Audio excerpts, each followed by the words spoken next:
সব কুশল তো কর্তা? হ্যাঁ সদানন্দ, আমরা সবাই ভালো আছি। তা তোমরা সবাই কুশল তো? আগে কর্তা। সদানন্দ, তুমি নিশ্চয়ই শুনেছ আমার মা গত হয়েছে। তাও তো দেখতে দেখতে 1 বছর হয়ে গেল। আগে কর্তা, শুনেছি। উনি তো ছিলেন এই বাড়ির পান। আগে এবারে আমাদের ঠাকুর কি মাপের করবেন ছোট কর্তা?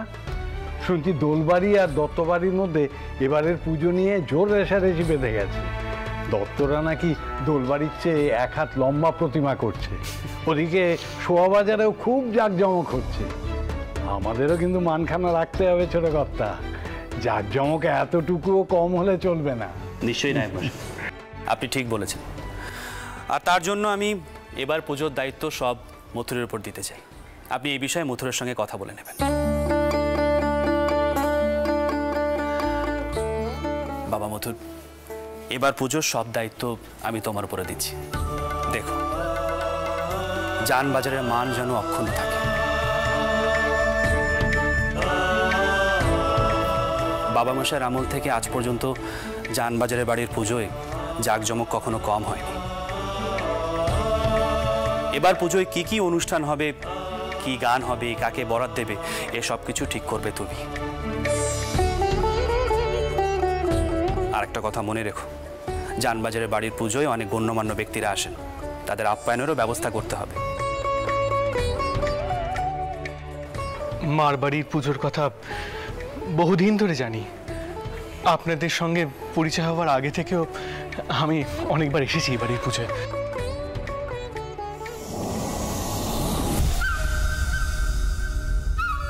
তবে এত বড় গুরুভার আমার উপর অর্পণ করছেন? হ্যাঁ বাবা, কারণ আমি মনে করি এই দায়িত্ব নেওয়ার জন্য তুমি উপযুক্ত।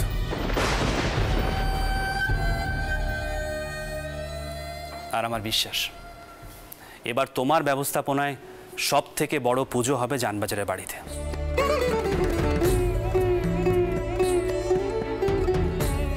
সদানন্দ, তেমন প্রতিমা তৈরি করতে পারবে তো? আগে কর্তা, একটিবার বরাত দিয়ে দেখুন না, মার বাড়ির মূর্তির কথা 4 দিকে রটে যাবে। বেশ, বলো তোমার কত বায়না চাই। দাঁড়ান বাবা মশাই, আমি বরং একখানা খেরোর খাতা নিয়ে আসি, তাহলে প্রথম থেকেই হিসেব নিকেশ রাখা যাবে।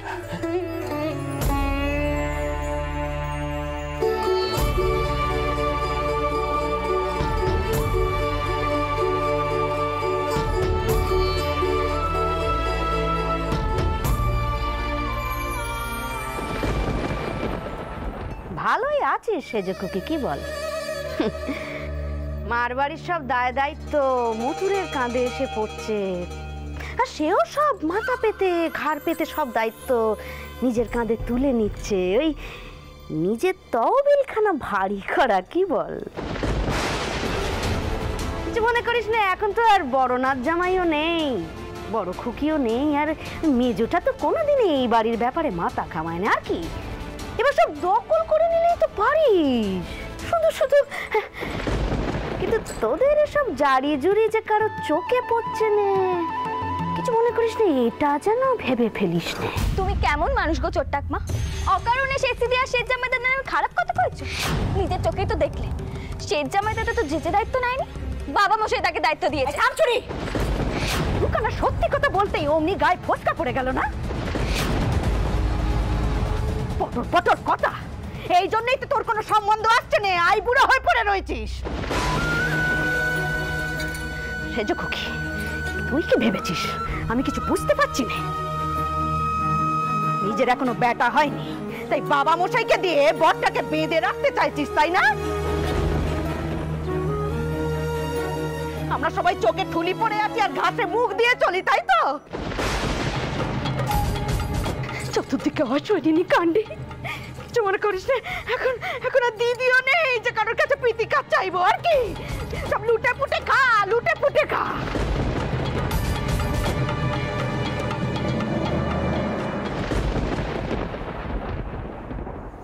কি গো, কি হয়েছে? একটা কথা বলবো, আপনি ছাড়া কি আর কেউ নেই দায়িত্ব নেবার? ডাকুন না বদ জামাই দাদার মেয়ের জামাই দাদাকে, তেনারাও তো বাড়ির জামাই, তারা এসে নিক পুজোর ভার। সবটাতে আপনার আগ বাড়িয়ে যাওয়ার দরকার কি শুনি? ছাই ফেলতে ভাঙাগুলো কি শুধু আপনি একাই আছেন?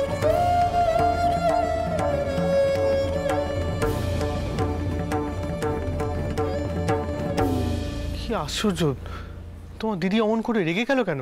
সব ওই চোরটাকমার জন্য, সব সময় খালি কুচুটে পনা। কি কইলো আপনি জানেন?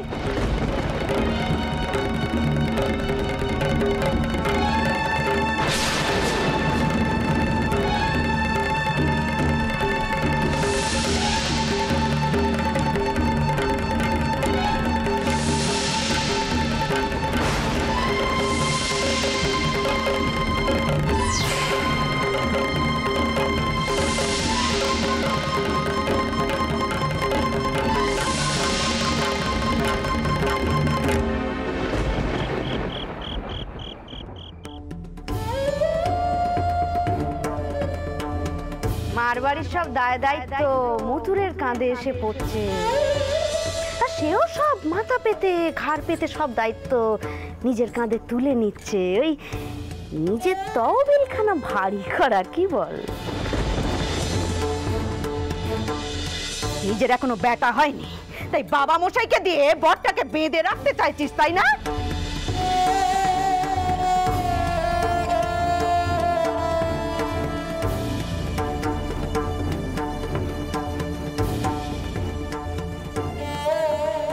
করুণা,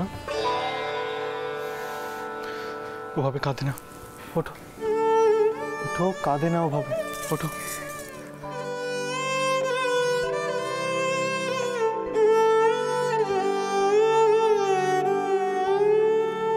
কে কি বললো তাতে কি এসে যায়? আমি কি কখনো তোমাকে কটু কথা বলেছি? কখনো অবহেলা করেছি? বলো, তাহলে কেন কাঁদছো?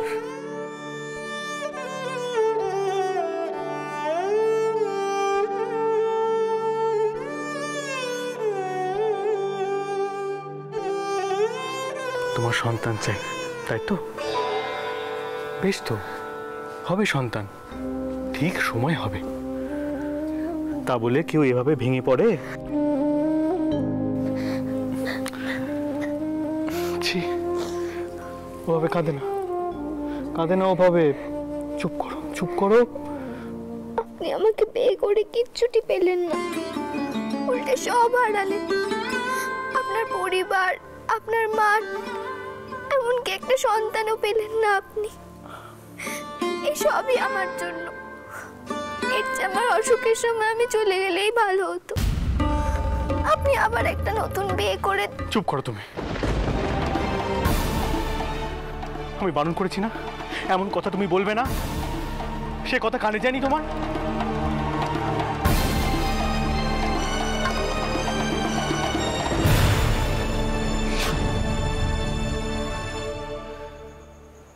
মা, আপনার সেজ মেয়েকে আমি খুব বকেছি। ওর সাথে একটু কথা বলো, ওকে বোঝান। ছোট ঠাকুমা কিছু কথা বলেছি যার জন্য ও খুব কষ্ট পেয়েছে, কান্নাকাটি করছে।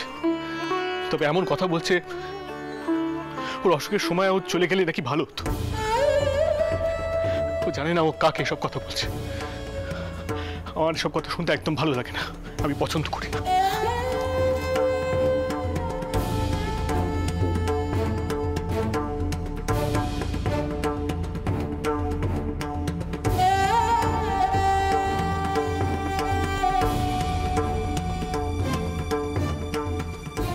করুণা, কি হয়েছে মা? এমন ভাবে চোখের জল ফেলছিস কেন? আমি কইছি মা, রঘুবীর তোর কোল শূন্য করে রাখবেন। জানিস তো মা, এক সময় সকলে আমাকেও বেটা হওয়ার নিয়ে জোর দিত, কিন্তু আমি তো তোর বাবা মশাইকে বেটা দিতে পারিনি। তখন আমার মনে হতো আমি না থাকলেই মনে হয় ভালো হয়। আর তোর বাবা মশাইও ঠিক এমন করেই রেগে যেতেন আমার ওপর। মা, মতুর যে শুধু বেটা পাওয়ার জন্যই তোকে বিয়ে করেনি, কথা কেন তো তোকে বুঝতে হবে। এখন তাকে সব কথা আর চোখের জল পেরিস না এমন ভাবে। তাম দেখি, কাল আমি পদ্মর বাড়িতে যাচ্ছি, ভেবেছিলাম তোকেও সাথে করে নিয়ে যাব, কিন্তু এখন মনে হচ্ছে তুই আর মতুর এই বাড়িতে থাক।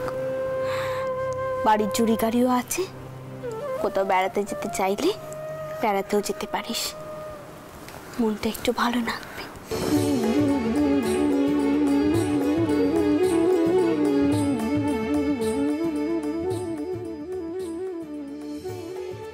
আপনি আমাকে বিয়ে করে কিচ্ছুটি পেলেন না, উল্টে সব হারালেন।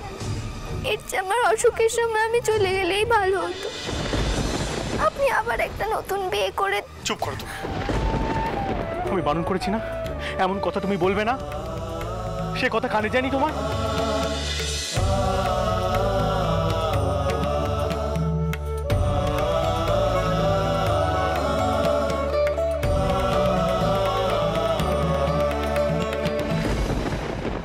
আসুন আসুন মা, আসুন। ওই ছোট শালি কোথায় গেল? এই তো এসো।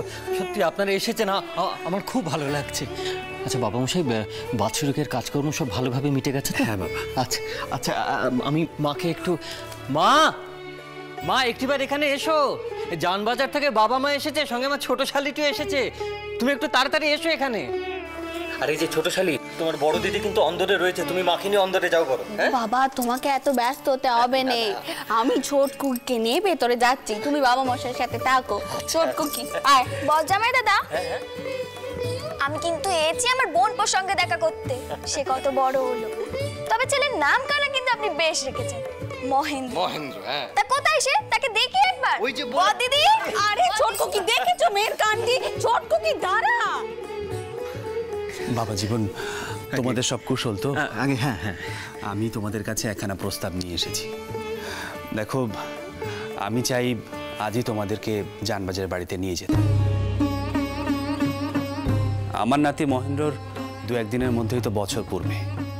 দেখো, ওর জন্মের সময় কিংবা নামকরণের সময় আমি সেভাবে কোনো অনুষ্ঠান করতে পারিনি, তাই আমি চাই ওর জন্মের অনুষ্ঠানটা এবার ধুমধাম করে করতে। বাবা, তোমার শাশুড়ি মা বিয়ানের সঙ্গে কথা বলবেন। সামনেই পুজো, তোমরা একেবারে পুজো কাটিয়ে তারপর এই বাড়িতে ফিরবে। আসলে মানে মা, বাবা জীবন, তুমি এই নিয়ে আর কোনো আপত্তি করো না। আপত্তির আর কি আছে বেয়ান? এমনিতেও প্রত্যেক বছরের মতন এবছরেও আমি তীর্থে যাব। আর আপনার মেয়ে তো একটা অকম্মার ডেকি। ওই যে বেটার সংসার একসঙ্গে সামলাতে হিমশিম খাবে। এ জানে মধ্যিখান থেকে আমার ছেলেটার খাওয়া জুটবে না হয়তো ঠিক মতো। বল দিদি, তুমি একটু চলো না আমার সাথে, তোমার শৌর ঘরটা একটু ঘুরে দেখবো। থাক বাচ্চা, তোমার বদ দিদিকে বলে আর কাজ নেই। সে তো তার ছোট শৌর বাড়ি নিয়ে মোটেও খুশি নয়, দেখাতে হয়তো লজ্জা পাবে। এত ছোট ঘর, এত ছোট বাড়ি, কি করবে বলো বাচ্চা? সবার তো আর তোমাদের মতন পেল্লায় প্রাসাদ হয় না। তবে হাজার ছোট হলেও এ আমার শৌর ঘর। চলো বাচ্চা, আমি তোমাকে দেখিয়ে আনি। আপনি বসুন বেয়ান, চলো।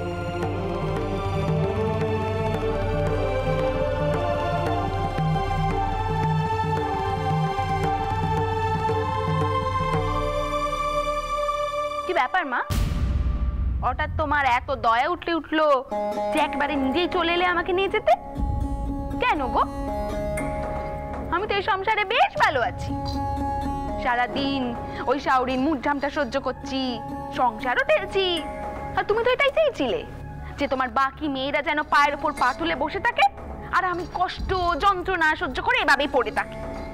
তাহলে এখন কেন এসেছো গো তোমার সুখের সংসারে আমাকে নিয়ে যেতে? পদ্ম, সেদিন যদি আমি তোমাকে জোর করে শৌর করে না পাঠাতাম, তাহলে তুমি তোমার স্বামীকে হারাতে। তুমি ভুলে যেও না পদ্ম, সেদিন কিন্তু তোমার স্বামী তোমার ওপরেও চটে গিয়েছিল। পদ্ম, কখনো কখনো ভালোর জন্যই মাথা নোয়াতে হয়। আর একখানা কথা জেনে রেখো,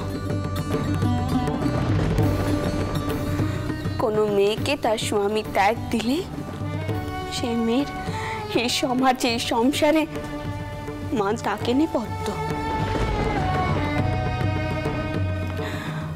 হয়তো এই অবস্থা কোনোদিন পাল্টাবে, কিন্তু এখন এই সার সত্য। তাই আমি আবারও কইছি পদ্ম,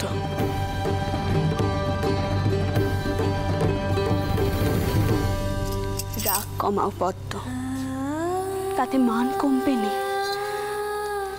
তোমার বাবা মশাই তোমাকে নিতে এসেছেন আজকে, তাকে দয়া করে পিড়িয়ে দেও না। তুমি ভুলে যেও নে পদ্ম, তার কিন্তু সমাজে একখানা মান আছে। এখন জানবাজারে গিয়ে হবেটা কি? হ্যাঁ, কি হবে? এখন তো মতুর বাবু ও বাড়ির সব বেসভ্য হয়ে উঠেছে। আমরা যদি এখন যাইও, উনি কি বড় বলে আর মান পাবেন? কেন শুধু শুধু উনি যাবেন অপমানিত হতে? ছি পদ্ম, ছি ছি ছি ছি ছি, তুমি না বড়, তোমার মনে এমন হিংসে মানায় নে পদ্ম। তুমি এই ভেবে জামাইয়ের মনের মধ্যে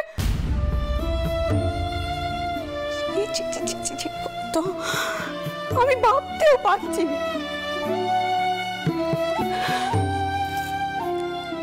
আগে জামাই যাক আমাদের বাড়িতে, তারপর দেখো তাকে যথাযোগ্য মান দেওয়া হয় কিনা।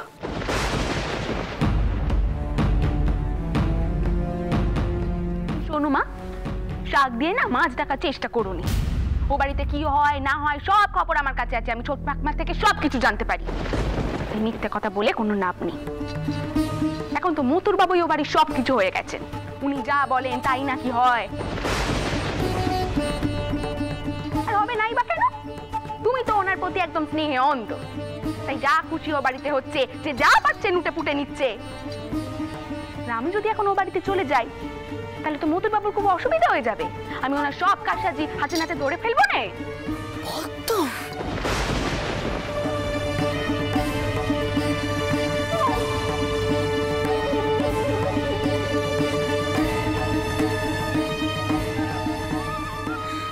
আমার মেয়েদের মধ্যে এমন রেষারেষি শুরু হলো শেষে। কেন এমন হলো রঘুবি? কেন এই বিষ কি তবে যাবে না, আরো ছড়িয়ে পড়বে?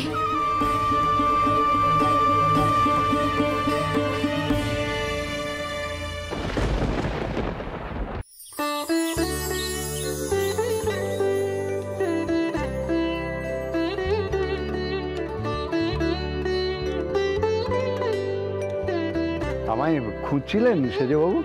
হ্যাঁ নায়েব সাহেব, পুজোয় কাকে কাকে গান গাইবার জন্য ডাকা যায় তার একটা তালিকা হলে ভালো হতো। আসলে আমি তো সবাইকে জানি না। এ আর এমন কি কঠিন কাজ, সে আপনি পেয়ে যাবেন। না আগে বলছিলাম কি, ইদানিংকালে শুনছি কোন এক পক্ষীর দল নাকি নানা ধরনের মজাদার গান টান করছে। পক্ষীর দল? আগে হ্যাঁ, মানে পাখির দল বাড়ি বাড়ি গিয়ে গান শুনিয়ে আসছে? তা এটা কিরকম ব্যাপার নায়েব সাহেব? আগে এ পক্ষী তেমন পক্ষী নয় সেজবাবু, এ হলো গিয়ে রূপচাঁদ পক্ষীর দল।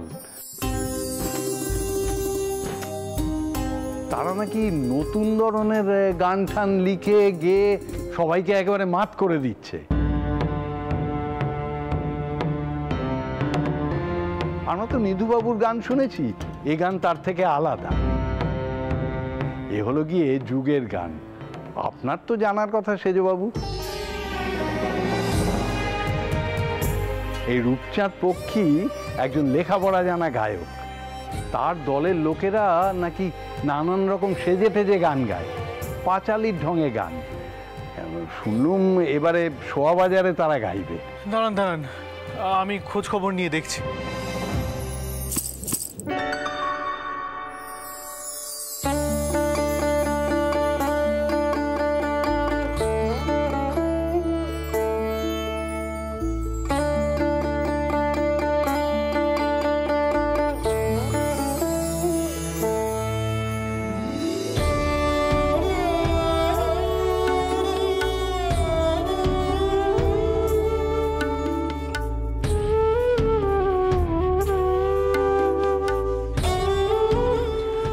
মশাই,